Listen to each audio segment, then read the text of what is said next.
नाम जब भी सुना जाता है तो दिमाग में सबसे पहले आते हैं नागा साधु। ऐसे साधु जो कुंभ में निवस्त्र गंगा में सबसे पहले स्नान करते हैं, डुबकी लगाते हैं। जिन नागा साधुओं की दुनिया में हम आज आपको ले जा रहे हैं, हो सकता है उनके बारे में आपने बहुत कुछ सुना या पढ़ा हो, जिसके बावजूद आप उस रहस्य में उलझे हो कि नागा साधु कौन है, ये कहाँ से आते हैं और कुंभ खत्म होते ही ये कहाँ चले जाते हैं। नागा साधुओं की अपनी ही रहस्यमय दुनिया है, जिसके बारे में जानने की हमेशा से लोगों के बीच उत्सुकता रही है। आपकी इन्हीं सब जिज्ञासा को शांत करने की कोशिश आज हम इस वीडियो के माध्यम से करने जा रहे हैं। वीडियो को लाइक, कमेंट और शेयर करना बिल्कुल ना भूलें। नागा साधुओं की दुनिया भी बड़ी ही रहस्यमय होती है। कुंभ के शुरू होते ही वो अचानक से प्रकट हो जाते हैं और खत्म होते ही ना जाने फिर कहाँ गायब हो जाते हैं। इसके बाद फिर वो अगले कुंभ में ही नजर आते हैं। आज हम नागाओं की उन्हीं रहस्यमय दुनिया से पर्दा उठाने जा रहे हैं, जिसके बारे में शायद ही किसी को पता हो।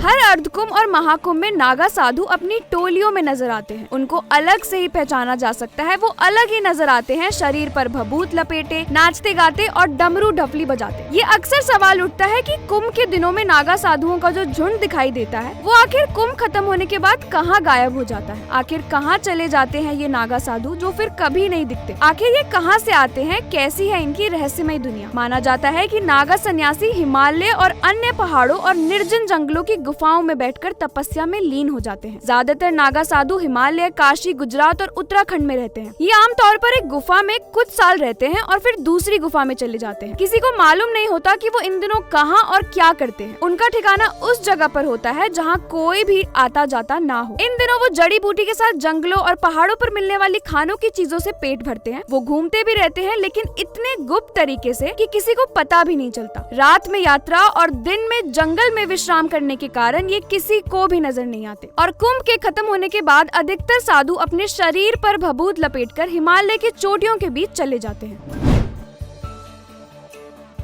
माना जाता है कि कोई भी नागा साधु किसी न किसी अखाड़े से जुड़ा होता है। जब उनकी दीक्षा पूरी हो जाती है तो वो अखाड़ा छोड़कर किसी जंगल में या पहाड़ों पर चले जाते हैं और वहीं रहकर साधना करते हैं। कहते हैं कि हर अखाड़े में एक कोतवाल रखा जाता है जो कुंभ आने पर उस अखाड़े के नागा साधु को बुलावा भेजता है, जिसके बाद वो रहस्यमय तरीके से सीधे कुंभ में पहुँचते हैं। जब भी कुंभ और अर्धकुंभ जैसे महापर्व होते हैं तो ये नागा साधु कोतवाल की सूचना पर वहाँ रहस्यमय तरीके से पहुँच जाते हैं। वो जहाँ कहीं भी होते हैं इस मौके पर जरूर मौजूदगी दर्ज कराते हैं। ये भी कहा जाता है कि उनके पास कुछ ऐसी रहस्यमय विद्या या ताकत होती है जिससे वो अपने साथियों द्वारा भेजे गए संदेशों को ग्रहण कर लेते हैं। नागा साधु भगवान शिव के भक्त माने जाते हैं। इस कारण वो अपने पूरे शरीर पर भभूत लपेटे हुए रहते हैं। नागा साधुओं को भगवान शिव के सच्चे भक्त के रूप में संबोधित किया जाता है। कड़कड़ाती ठंड में भी ये साधु निवस्त्र घूमते हैं, शरीर पर केवल भस्म लगाते हैं और शिव के नाम का रुद्राक्ष धारण कर शिव उपासना में लीन रहते हैं। नागा साधुओं का मानना है कि इंसान निवस्त्र जन्म लेता है, अर्थात ये अवस्था प्राकृतिक है।